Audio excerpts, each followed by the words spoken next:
Inilah rekaman tragis yang memperlihatkan belasan mayat pasukan Ukraina bergelimpangan di dalam hutan. Diduga lokasi hutan ini berada di Donetsk Timur.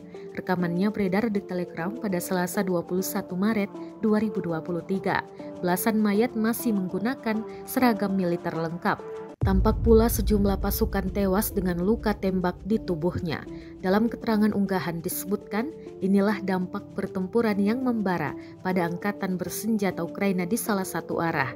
Mereka tewas setelah terlibat kontak tembak melawan tentara Rusia. Dengan menggunakan kamera ponsel, tentara Kremlin merekam suasana tragis tersebut. Rekamannya pun kini menuai berbagai komentar dari warganet.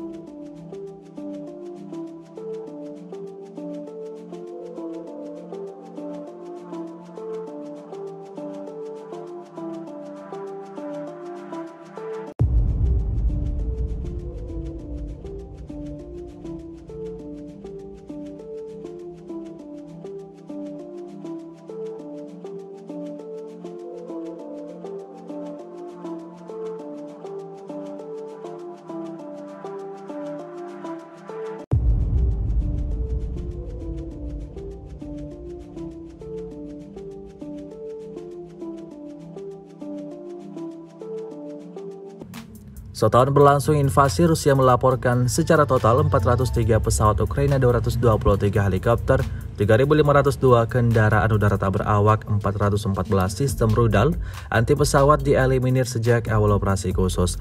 Sementara itu dari kubu Kiev, Kementerian Pertahanan Ukraina melaporkan 960 tentara Rusia dieliminir dalam 24 jam terakhir. Total 166.570 prajurit Federasi Rusia meninggal sejak awal konflik hingga hari ke-391.